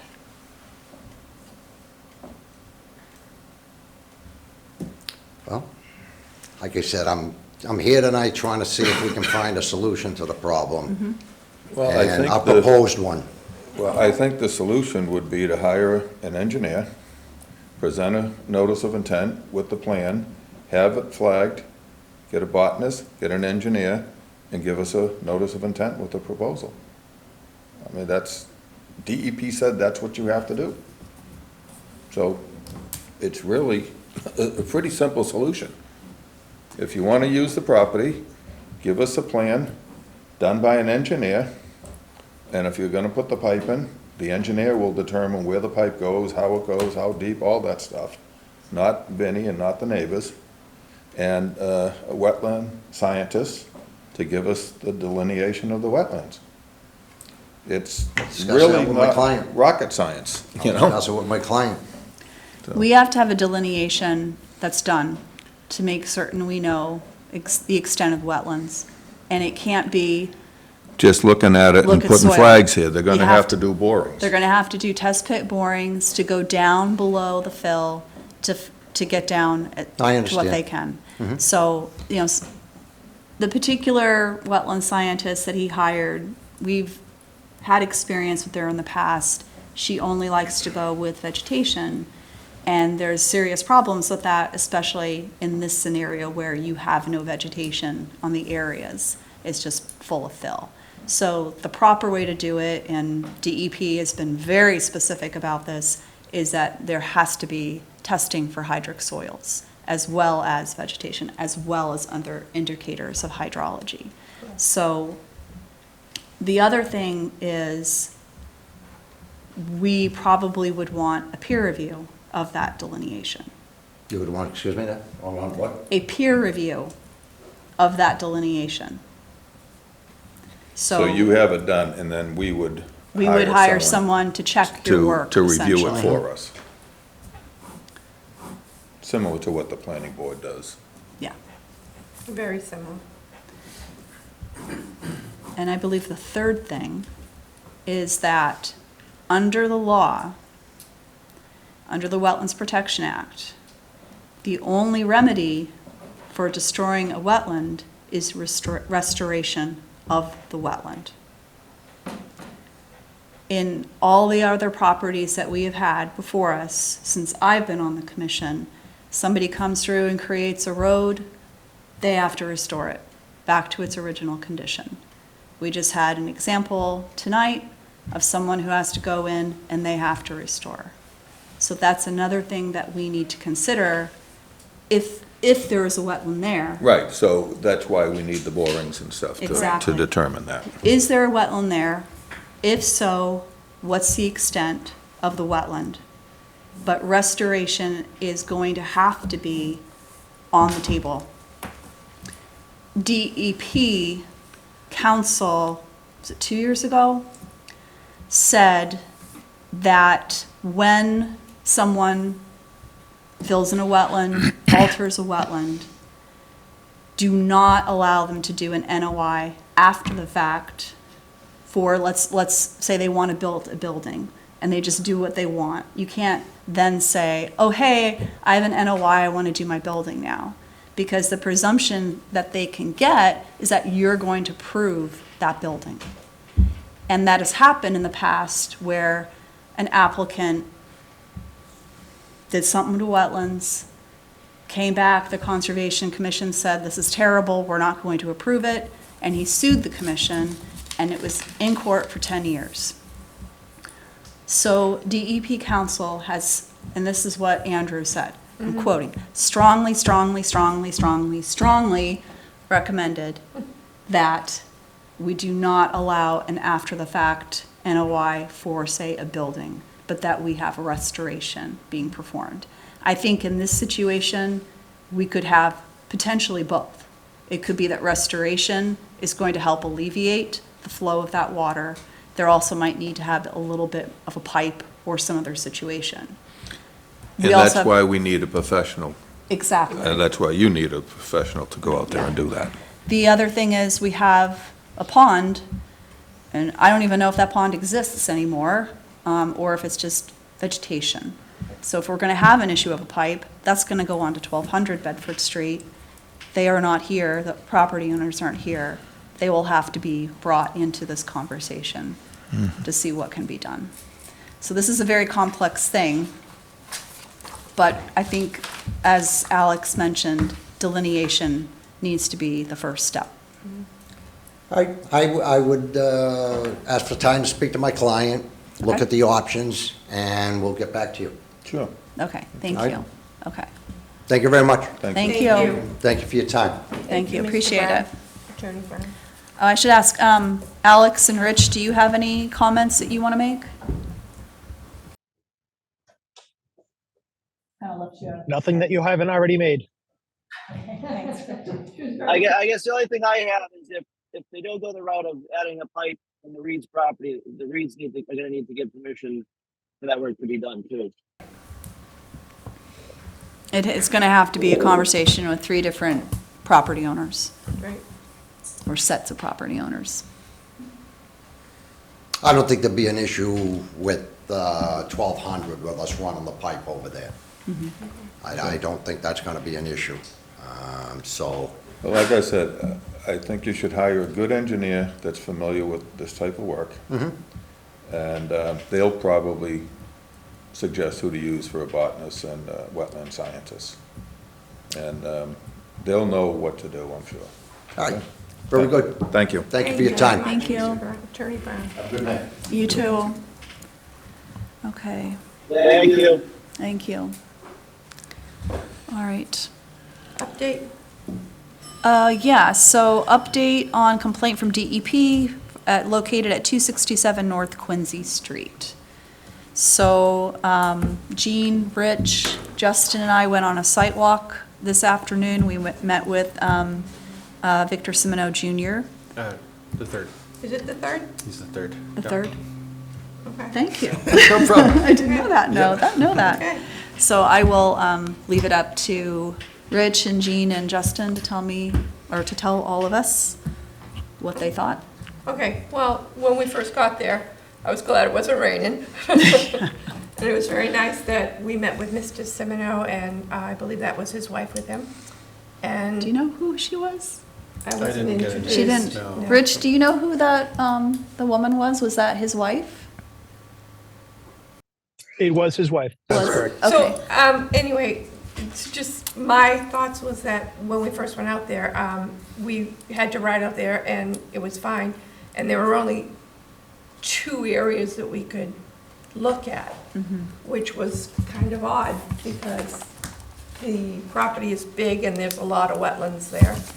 And at the first site, it was the storage containers for portable restrooms, and I'm gonna send this over to Josh and Okay. Alex, and I've circled in purple the areas that they allowed us to go to. yeah, so you couldn't actually get to the wetlands because all of their equipment was parked around it. But as you made your way back into the large parking lot, you could walk all the way up to the edge, and there was significant 6-foot drop, I thought, at least where it had water, and you could see that obviously there is a wetland in there. Then we went to the other side of that same site where there were storage containers, roll-off containers, and you couldn't access behind them because they were all parked all around. Yeah. And you couldn't really get up and look and see. We were told there was ledge, but it didn't appear to be ledge to me because there was a lot of trees growing up on the hill, and trees don't normally grow on ledge. Not those trees. Not those trees, anyway. But, so on the way back, before we went back to the other side, I asked if we could go to another part. Gene. Yes. Gene, I'm sorry to interrupt. How tall were the trees? If I had to guess, 14, 16 feet. They were on a hill. They were tall. They were probably at least 5, 6 inches in diameter. I was trying to get as close as I could, but there were dumpsters in my way. I mean, you know, the roll-off containers. I couldn't really get close. But as I took some pictures, and you can see piles of stone and dirt and stuff that was pushed up. You know, so, Yeah. but I mean, they were on, they have to have some kind of soil to grow their roots in, is what my thought was. No, because if a well-established tree is short, that's a good indicator that there's bedrock. Yeah, these are pretty, I'm standing down below and I'm trying to look, and I couldn't get past the roll-off dumpsters. But to the back of the property where you could see on the other side, there were some significant trees. But, so I asked if we could go to the other side where there was, I believe it was Road B or Road C. There were a bunch of school buses on the area. Yeah. We were told we could not go over there. We were only allowed to go to 2 areas because DEP was only concerned with 2 areas that were highlighted. So I couldn't understand, so his wife went back and got the map, and I looked at it and I said, those indicators are only showing that wetlands have disappeared. It was in 2011 and 2012, that aqua color is the indicator that the wetland had been altered. So on the way back, we went to Area 1 where the road is for Road A, where the wetland was altered, and clearly we walked that, and you could see reprocessed asphalt, and there was a lot of fill. It had to be another 5, 6 foot drop to the water. you know, I just didn't understand why we could only go to 2. But he said that with DEP had indicated to him that those were the only areas of concern, and I was kind of like, I don't know about that, but okay. That's what he told us, and I said, okay. There were a lot of reeds and rushes all along the drive going in. There was actually a willow tree, a weeping willow tree, right on the edge of the property too. As you first enter in, there was a giant one, and the photos I took, I think I sent them to you and Nancy, Lynn and Nancy, just so that I could delete them off my phone. But that was what I saw. Most of the vegetated areas had a lot of standing water, and I just went ahead and I thought, well, how much rain did we get? And so I went on Weather Underground, will actually graph it, and so I added it all up. So in the past 24 hours, we had 1.5 inches of rain, and the rain had stopped, gosh, right before we got there. Would you say, Rich? It was still sprinkling Still raining a little teeny when we bit? were there. Yeah. it was still sprinkling. Okay, but it wasn't like the 9 o'clock in the morning type. But, so there were some sections that weren't inundated completely, but most of those vegetated areas were just ponds of water that were vegetated. I saw The that before. other thing is, we several times, what Gene had mentioned about we're not allowed to go anywhere else on the property because Whitney McLeese from DEP had said this is all she cares about. So I suggested that he contact her again, and I called her, and I said, did you happen to say this? And she said, and I'm quoting, absolutely not. She said, I told him that that section was a very small approximation of a change, and that you wouldn't know the full extent of the wetland change. Not that the rest of that property where you see the green isn't a wetland. So, yeah, I agree. I mean, I saw the same things otherwise as Gene. A lot of different, very tall trees, different species. There was maples, there was some other. Yeah, red What was that? maples were in there, which is a wetland indicator. There were rushes, there were reeds. I think I have pictures of the What rushes. is the picture of that tree? I was looking at that one tree. There was a lot of that species of tree. I want to say that's sumac, like a sumac. Southern catalpas? Oh, you saw catalpas, yeah, but this is the willow. This is the willow I saw, and the reeds and the rushes were all along the whole edge of the property.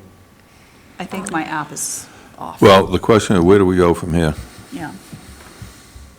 He said he is willing to do an ANRAD, which I think is for the whole property, Okay, which I think is what I would have wanted to Yeah, ask him, I okay. personally. He said he's had it, it's gonna cost $30,000. So he is gonna try to come up with the money. how many tenants does he have out there? I don't know. I didn't say. He had sold some of the land. Yeah. so, yeah. He also evicted a few people too, or some were Right. moving, so he wants to be as compliant. He really wants to work, that's what he said. So that was good to hear. Right, they took over the property from His his father, I father. think, Yes. in January, and they've Yeah. started the process of remediating some issues, including bad tenants who have been asked to leave. So that's a. So when would he file this ANRAD? He asked for time, he didn't say when. Well, I think we should maybe respond to him, say we appreciate that, and thank you for letting us out there, but we would like something in 6 months. Yeah, I You know? mean, I mean, I think we need to give him a deadline. I think agree. we need a progress report. If we give him 6 months, we'd like a progress report. In like, three- check in with us and let us know. 3 months? Check, Yeah.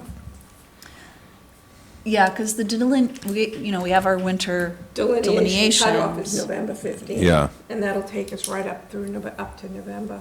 Yeah, if you do 6 months, that brings you up to our deadline. Yeah. Yeah. Question, Lynn, you mentioned peer review for an ANRAD. Would it be feasible for them to use someone we suggest so that it doesn't have to get paid for twice? I don't know if we can do that, can we? Is that allowed? I don't know if that's allowable, but Okay. I would prefer that they use whoever they want, and then we hire whoever we want. Okay, The applicant has to pay for our engineer that we hire. okay. I could see them balking at that. I mean, if it's gonna cost them $30,000, and then we hire someone who's also gonna cost them $30,000. Well, I don't think the one we hired would be 30,000. They would basically be Just to check the reviewing, lines. just reviewing their plans. If And we- just yeah. say, I don't agree with this, or I agree with this, I agree with this. Maybe we'll have a circuit rider by then and we can have them come out and help us. Oh, they're not gonna come out for something. So I agree with Alex. I mean, how many INRADs have we done in the past 3 years, and how many of them have we had peer review on? All of them? All of them except for one I can remember, which is the first one. One, because we didn't know any better. That's right. We didn't And even know every we could single do one it. that we've had, there's been problems with the lines, with the. We spent almost what? 6 months on the one, on the property, on his abutting property. Got it. So.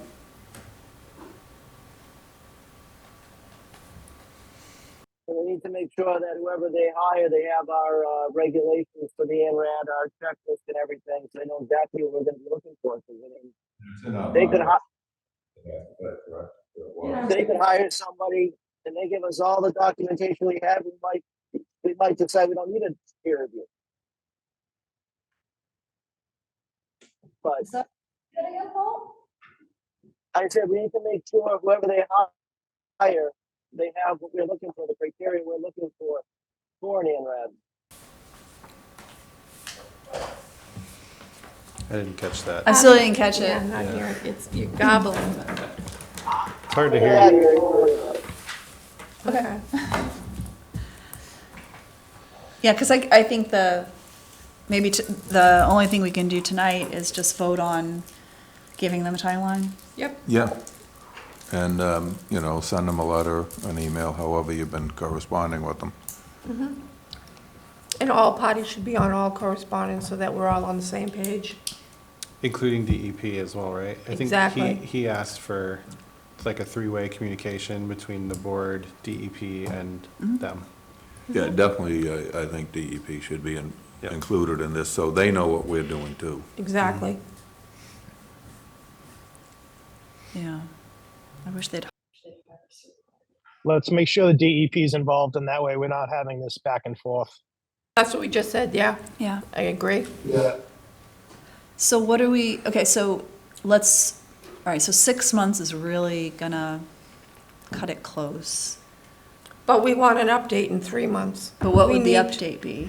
The update, where That are they've the? hired someone, that they're working on it. Yeah, We don't want it to go 3 months and they say, well, we haven't hired anyone yet. Right. I mean, we've got to see some sort of progress. So do we want to say you have 3 months to hire somebody? Or do we want to say, hey, No, let us know I what's think going we on would for- say that we would want it filed within 6 months, which would put us when? June, December. July, November. August, September, October. November 20 November. something, so it's just past our Yeah. deadline. But it doesn't have to be exactly 6 months, right? We could say beginning of November is the. Yeah. Not to exceed 6 months? Not to exceed. No, I was giving it whatever our drop dead date is, that's what the date should be. You don't want to go past that date, because say it's very cold out and, you're not going to be able to do an accurate delineation, unlike last year. So whatever our cutoff date is, that's what the date should be.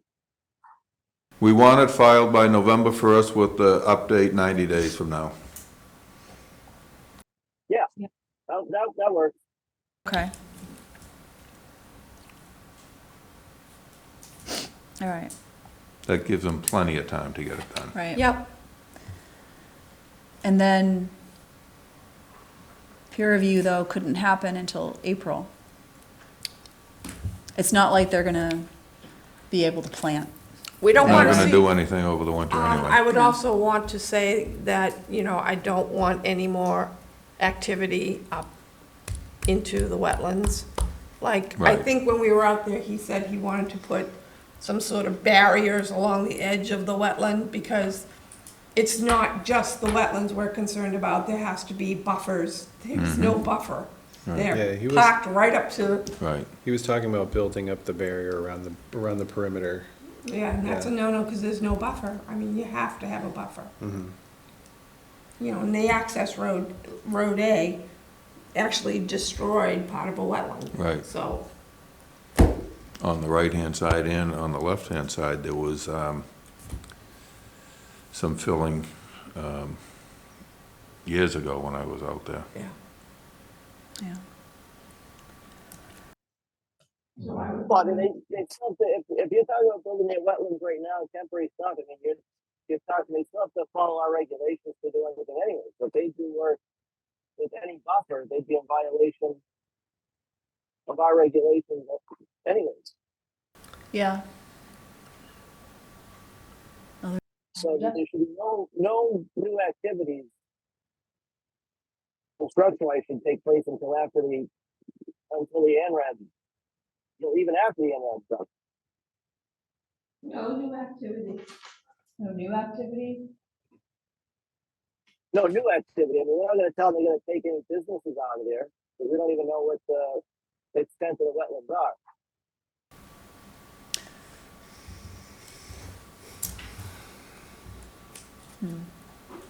But only in those specific areas, right? Or I mean, we're not talking about the entire property, just the Just two the, plots that we saw today. No, we're not talking just those two. the whole entire property. If you look at the imagery that we passed around, the vehicles and the trailers are right inside. You can't have that. There's no buffer to protect any of that. Right. So every bit of dirt, sediment, oil, gas, whatever these containers have in them, is all just leaching into this area, and Yep. it's, He did say there's a drain, I think it's for maybe a different part of the property, but there's a drainage system that separates the oil and water before sending it when out to was the. that put in and who approved it? Not sure. He just mentioned it as we were walking along. Okay. Yep. An oil catch? Yeah, I know what you're saying. Yeah. The oil separator? Yeah. Yeah, but I think that's for I think it's for the back part of the property, for the state park that's back there.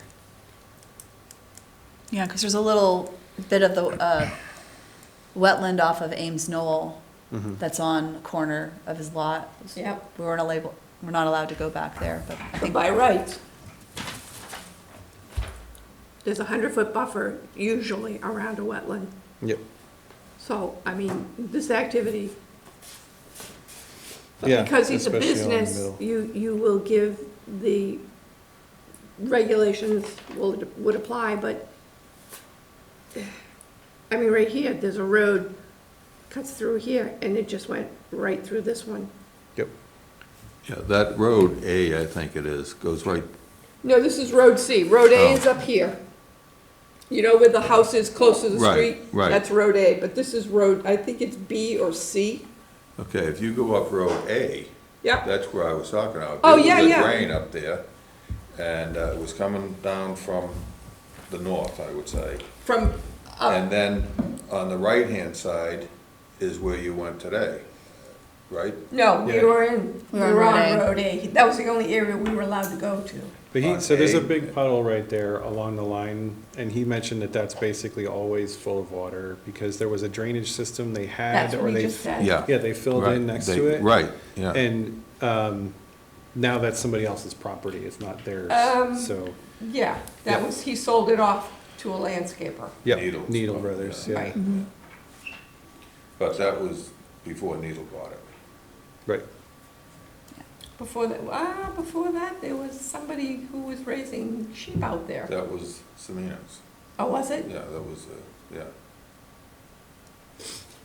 They owned it all at once, and then they sold that parcel to Needle after the selectmen and everyone got involved. And when they were told to start getting some of the illegal businesses out of there, Needle bought that and moved their business down to the front.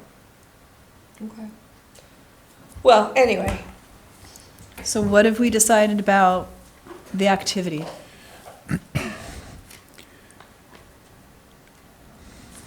When you say no new activity, are you implying they can't, I mean, is the implication they can't put anything? Well, maybe word no alteration. I mean, there's gonna be activity out there. Yeah, that's, Well, yeah, no alterations sounds better, yeah. Like I said, we don't want it to say you gotta get this business out of here, this business out of here, this business out of here. That's not where our goal is. Our goal is to, no new alterations. Yeah. although he's gonna argue with us about what the wetlands are, and I think, Paul, you Well, mentioned that's the. why we That's need what a the filing, ANRAD's don't we? for, right? Yeah, yeah. Then we'll know, for sure. Wetlands He's are- gonna have to give us a filing to prove it's not wetlands then. That's right. right. There's a complaint from Department of Environmental Protection saying that there's possibly an acre of wetlands that have been destroyed. Yep. Yep. Okay. Okay, Okay, so you have that? yeah, and buffer, regulatory area, okay. Is there anything else we want to talk about regarding two What about- 67? Oh, no. Rich, Paul, anything else you want to bring up about? No, so basically the letter is gonna say delineation, ANRAD needs to be filed by November 1st. We need an update in 90 days. We're not gonna issue any sort of stop work order, just, no new alterations can be done on the property. Right? Did I miss anything? No. Sounds reasonable. All right. Cool, all right, so we'll move on to the next item, the enforcement order at 225 Brockton Avenue. Paul, do you have info on that? So we don't have an enforcement order. We just basically need to set up a site visit for probably someday end of next week. To just go see if, in fact, there are any issues that we need to either come to an agreement that they need to restore or issue an enforcement order. But we need to obviously see the site first. So I just need to come up with a date so I can reach out to the property owner and get out there. So do you want to give us some dates, or do we want to come up with something? You guys come up with a date and I'll reach out to the property owner. So, calendar, I can make almost anything work. okay. Josh? I'm busy during the days these days, like I Okay. said, I'm starting Oh, a new that's job, right, so that's I can't- right, I'm sorry. Some are Congratulations. real jobs. Yeah. I haven't for a while, but I am now. All right, well, Congratulations to you. I could do Tuesday or Thursday next week. I think I could do that, or Wednesday as well. So I can't Tuesday do or Wednesday or Thursday. Friday. Do we want to, the 6th, Thursday? Do we gonna do I can do another it. Noon? noon time? It's not gonna take long, it's only the gas station. Right, yeah. Yeah. Okay. I don't know if So, Rich or Paul, if you guys want to go, I know we can't have a quorum there. So 6 at noon. I'll see if I can, I'm not sure. If I can, I'll Okay, they'll be holding up your schedule. All Okay. right, so Paul, see if we can go at noon on the 6th. does that sound good? Looks good to me right at this point. That works. Okay. All right, cool. All right, so, getting towards the end, everybody. Building fun. permits, site visits. Yeah. Most of these, I don't know, Paul, you'll have to take over some of them. 378 Ashland Street.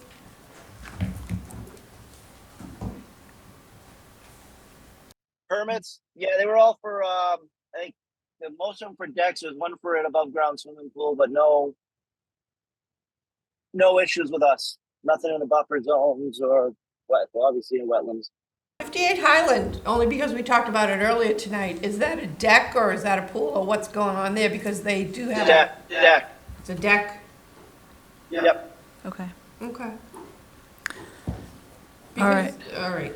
My concerns were the wetlands around there. Okay. And then we had 60 Berry Road. I had a site walk there. There was a complaint. Well, we didn't do a site walk. You did a drive-by. Yeah, you're right. Did a Has drive-by. anyone contacted the owner there? I have not. Paul? No, not yet. No. Okay. So How about the- I think we need to issue an enforcement order there. And that's gonna have to be a restoration. Yeah. I saw it on Mass Mapper.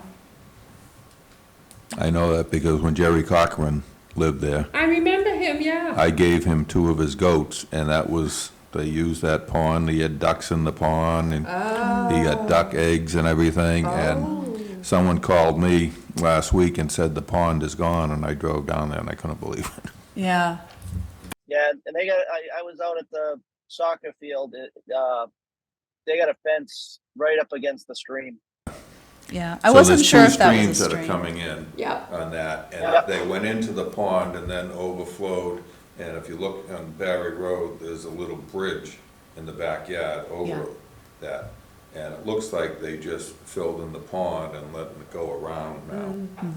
But that is definitely an issue there. Yeah. I know in the back of the houses on Berry Road there, there was a site visit that I did and on Berry Road, a little bit closer to I think Shaw. And a neighbor came out while I was waiting for the property owner and she said that there was a stream flowing year-round Right. behind those houses. Yeah.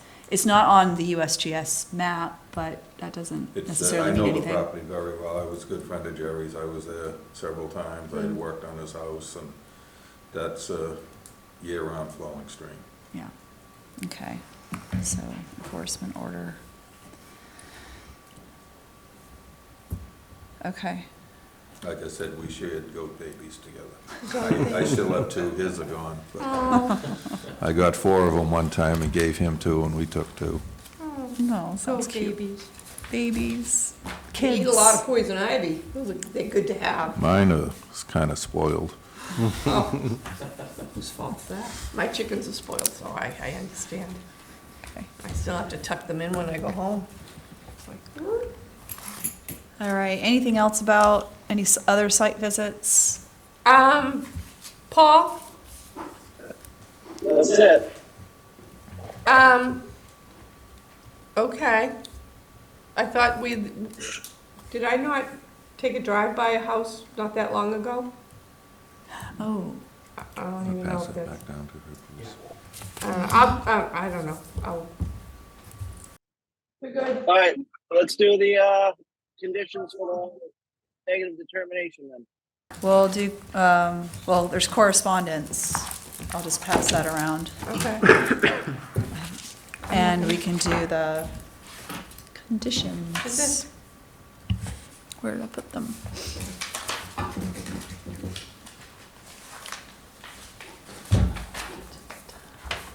Do we have the? I have one, Lynn. It's got You have notes on one? it, but Okay, I'd like everybody to have a copy now. I had one, but I I don't need. know where this is. I have one, but we need 1, 2, 3. Do they have, Paul, in the file, do we have a section for the standard order Oh. of conditions? For an RDA? Yeah, for the RDA, so that everyone has a copy. Look at it? No? No, we just, whatever. We just have what we want. Okay. No, I mean, usually we all look at it. Yeah, but that's been noticed. So the conditions are, road swept at the end of each day. Road swept. Erosion control will consist of 9-inch straw wattles or compost tubes. catch basin sediment control, where applicable. Say that And catch basin sediment control where applicable. And pre-construction meeting with contractor doing the work. Okay. I think that's it. Street cleaning, did we say? She says they sweep it up and close it up. They don't leave it open, and if they do, they use the big steel slab things to go over it. They never leave it open. That's the first condition I said. Right. No, I know. We were talking about street cleaning. They clean it Cleaning up of the before they leave. street, not the backfilling of the trench or whatever they. No, they clean and sweep it before they close up the street for the night. Close Okay. up. Yeah, that's what she said. But should we have that as a condition? I mean, they're gonna do it anyway, right? Street to be cleaned and swept at the Yeah. end of each day. Right, because people will get cranky with dust in their house with windows open. Okay. I think that's all I had. Anything else? Okay, All righty. okay, so I think that's it. Motion to go to. Anything else? No. Motion to adjourn. Second. Okay, we're adjourned. Aye. All right, roll call. Oh, yeah, okay. Sorry, Paul, Aye. Rich. Aye. Rich is sleeping. Yeah, wake up, Rich. Alex, Aye. Jean, Aye. and me, aye. Good night, All everybody. right, good night, everybody. Good job, everyone.